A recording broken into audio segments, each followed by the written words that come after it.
Hello बच्चों, आज का हमारा टॉपिक है कार्ब ऋणायन यानी carb anion. Carb anion carb anion एक ऐसी स्पीसीज है, ऐसी युक्ति है। स्पीसीज क्या होती है? स्पीसीज एटम, ग्रुप्स और कंपाउंड्स का ऐसा समूह होता है, और इस पूरे समूह को ही स्पीसीज या युक्ति बोलते हैं। कार्ब ऋणायन क्या होता है? कार्ब ऋणायन विषम विदलन से बनने वाला एक ऐसा मध्यवर्ती है, एक ऐसा इंटरमीडिएट्स है जिस पर 3 बॉन्ड पेयर, एक लोन पेयर व एक ऋण आवेश होता है। अर्थात जो कार्ब ऋणायन है उस पर 3 बॉन्ड पेयर और एक निगेटिव चार्ज और एक लोन पेयर होता है।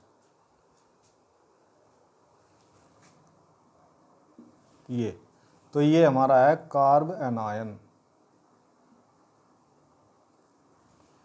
कार्ब ऋणायन किससे बनते हैं? विषम विदलन से बनते हैं। और विषम विदलन क्या होता है? पहले भी बताया है कि विषम विदलन क्या होता है। जब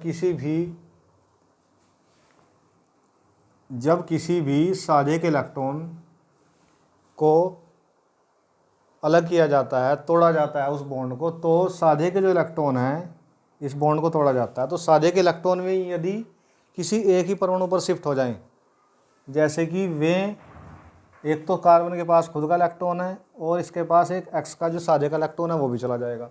उसके जाने के बाद एक नेगेटिव चार्ज और जो हमारा लिविंग ग्रुप है एक्स पॉजिटिवली चार्ज हो जाएगा। और पॉजिटिवली चार्ज होने के वजह से इसको हम इलेक्ट्रोफाइल बोलते हैं, और ये हमारा कार्ब एनायन होता है। एग्जाम्पल देखते हैं हम, जैसे कार्ब ऋणायन कैसे बनते हैं। तो कार्ब ऋणायन कैसे बनते हैं? कार्ब ऋणायन में जो हमारा मेथिल क्लोराइड है या मेथेन है, जो हमारा मेथेन है, यदि उसमें से मेथेन का जो एक हाइड्रोजन का जो बॉन्ड्स होता है और उस बॉन्ड पे जो साझे के इलेक्ट्रॉन है, तो यदि इस बॉन्ड को तोड़ दिया जाए तो तोड़ने के बाद विषम विदलन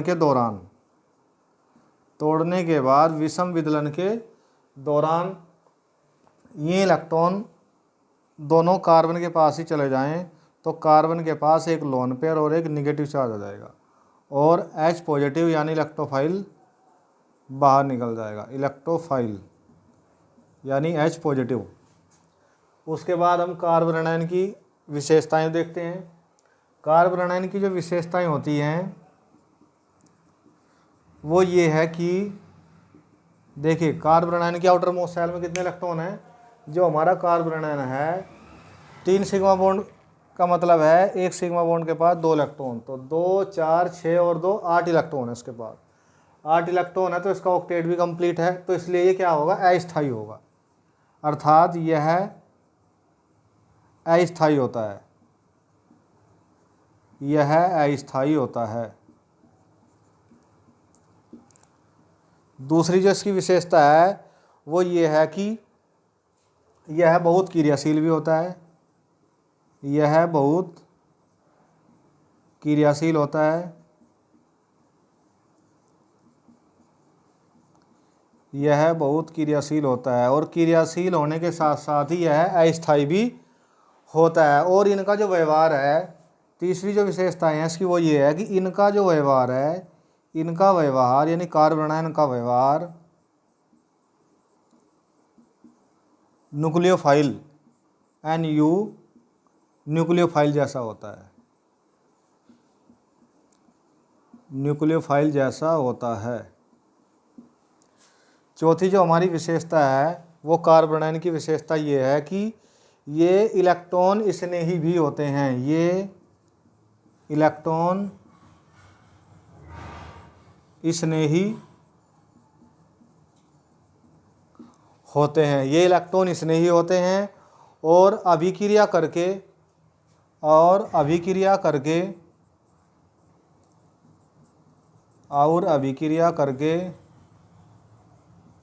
यौगिक का निर्माण करते हैं। अभिक्रिया करके यौगिक का निर्माण करते हैं।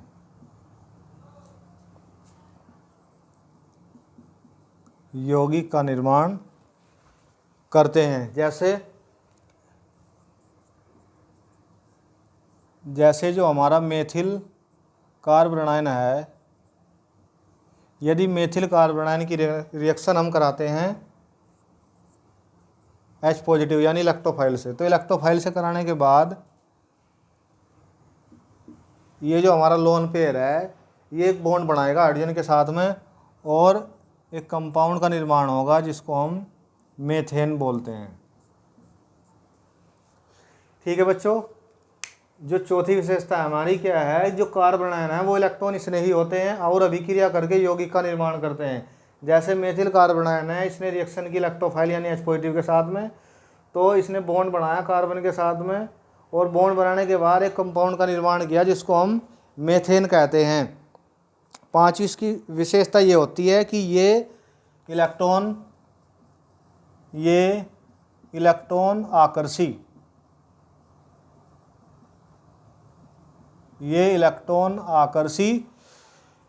समूह की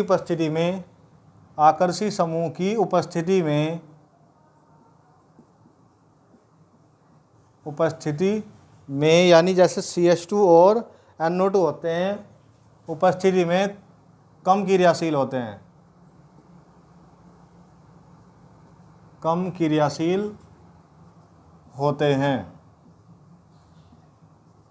और कम क्रियाशील होने के साथ साथ में ही इनका स्थायित्व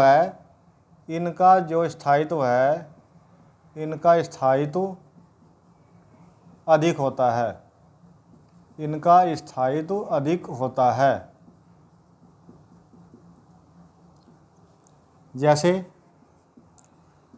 CH2 और इससे जो ग्रुप जुड़ा हुआ है वो है NO2, तो जो इलेक्ट्रॉन NO2 की ओर जाएंगे इस कार्बोनाइन के, तो NO2 की ओर इलेक्ट्रॉन जाने पर जो नेगेटिव चार्ज है वो कम होगा, तो नेगेटिव चार्ज कम होगा तो इलेक्ट्रॉन भी कम होंगे, इलेक्ट्रॉन कम होंगे तो क्रियाशीलता इनकी कम होगी और स्टेबिलिटी यानी स्थायित्व बढ़ेगा, और स्थायित्व बढ़ने के साथ साथ में वो जो हमारी स्पीसीज है वो थोड़ी कम क्रियाशील होगी। छठा स्टेप हम इसका देखते हैं, छठी विशेषताएं, इलेक्ट्रॉन दानी समूह की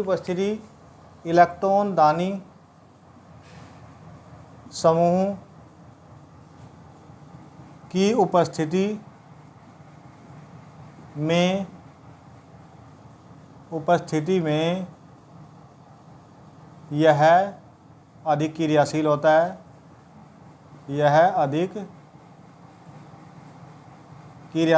है और इसका जो स्थायित्व है और इसका स्थायित्व यानी स्टेबिलिटी स्थायित्व कम होता है। एग्जाम्पल देखते हैं, जैसे कि हमारा CH2 कार्बोनाइन है और ये जुड़ा हुआ है एल्किल ग्रुप से, तो एल्किल ग्रुप हमेशा इलेक्ट्रॉन को मोस्टली डोनेट करता है और वो CH2 की ओर इलेक्ट्रॉन जाएंगे और CH2 की ओर जाने पर ये जो नेगेटिव चार्ज है बढ़ेगा, नेगेटिव चार्ज बढ़ने के साथ साथ में इलेक्ट्रॉनों की संख्या भी बढ़ेगी और इलेक्ट्रॉनों की संख्या के साथ में बढ़ने के साथ साथ में इसकी क्रियाशीलता बढ़ेगी और स्थायित्व यानी स्टेबिलिटी कम होगी। स्टेबिलिटी कम होने पर क्रियाशीलता हमेशा बढ़ती है, क्योंकि क्रियाशीलता हमेशा मोस्टली ज़्यादातर ऑक्टेट पर कंप्लीट होती है। उसके बाद हम देखते हैं क्लासिफिकेशन इसका। कार्ब एनायन का जो क्लासिफिकेशन है यानी वर्गीकरण है, कार्ब एनायन कितने प्रकार के होते हैं,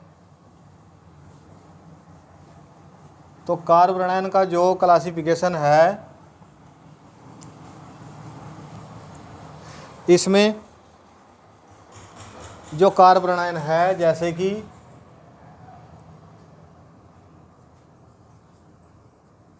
कार्ब एनायंस का वर्गीकरण,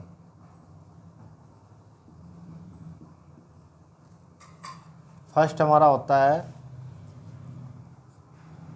CH और इससे एक एल्किल ग्रुप जुड़ा है, तो इसको हम बोलते हैं प्राइमरी कार्ब एनायन। प्राइमरी यानी 1 डिग्री कार्बन आयन।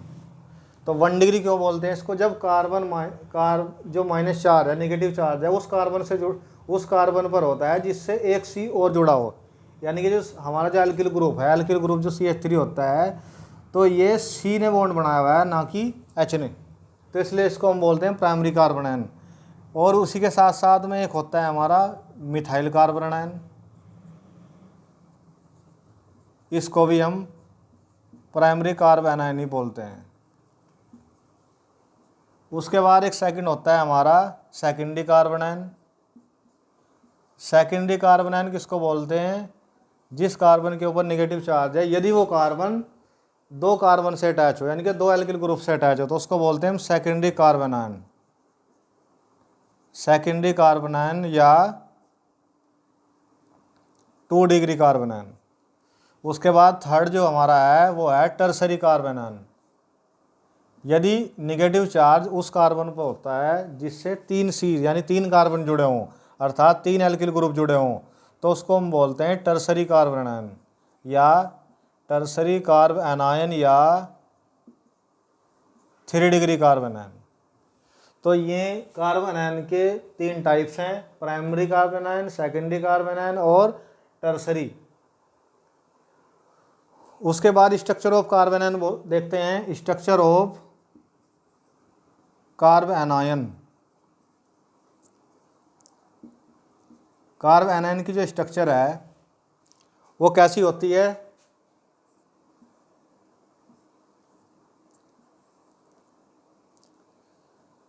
इसके पास 3 तो सिग्मा बॉन्ड है, 3 सिग्मा बॉन्ड है, एक नेगेटिव चार्ज है और एक लोन पेयर भी होता है। यानी जो इसकी स्ट्रक्चर है वो कुछ इस प्रकार की होगी। कार्बन आयन की जो स्ट्रक्चर है इसमें 3 सिग्मा बंध होते हैं, 3 सिग्मा बॉन्ड होते हैं और एक ऋणावेश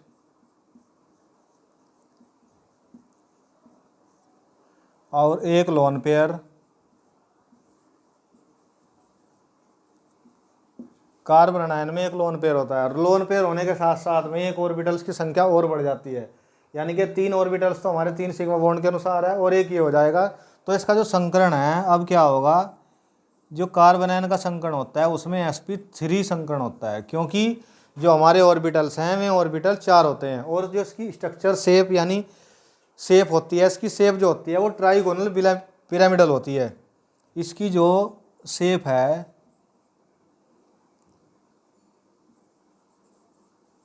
वो होती है ट्राइगोनल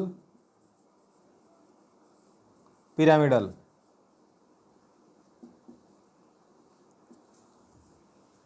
तो कार्बन आयन में sp3 संकरण होता है, एक लोन पेयर होता है इसके पास और एक नेगेटिव चार्ज होता है और इसमें 3 सिग्मा बॉन्ड होते हैं और जो इसकी स्ट्रक्चर होती है वो होती है शेप यानी स्ट्रक्चर ट्राइगोनल पिरामिडल होती है। और ट्राइगोनल पिरामिडल होने के साथ साथ में इसका जो बॉन्ड एंगल है वो लगभग 109 डिग्री 28 मिनट से कम होता है। तो बच्चों आज हमने टॉपिक पढ़ा है कार्बन आयन।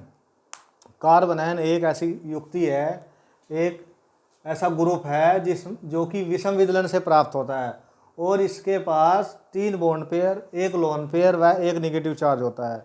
और इसकी जो आउटरमोस्ट शेल है उसमें जो इलेक्ट्रॉन है हमारे यानी कि पूरे कार्बन आयन में जो इलेक्ट्रॉन होते हैं वो लगभग 8 इलेक्ट्रॉन होते हैं उस कार्बन के पास।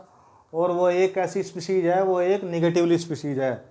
और कार्बन आयन का जो क्लासिफिकेशन है इसमें हम देखते हैं ये 1 डिग्री, 2 डिग्री और 3 डिग्री 3 टाइप के होते हैं। और इसकी जो स्ट्रक्चर है इसमें 3 सिग्मा बॉन्ड, एक नेगेटिव चार्ज, एक लोन पेयर और जो संकरण होता है जो सबसे मुख्य है वो sp3 होता है। sp3 संकरण होने के साथ साथ में इसकी स्ट्रक्चर जो है वो ट्राइगोनल पिरामिडल हो जाती है। और ट्राइगोनल पिरामिडल होने के साथ साथ ही जो इसकी स्ट्रक्चर का जो बॉन्ड एंगल है, बॉन्ड एंगल 109 डिग्री 28 मिनट से कम होता है। तो थैंक यू सो मच बच्चों।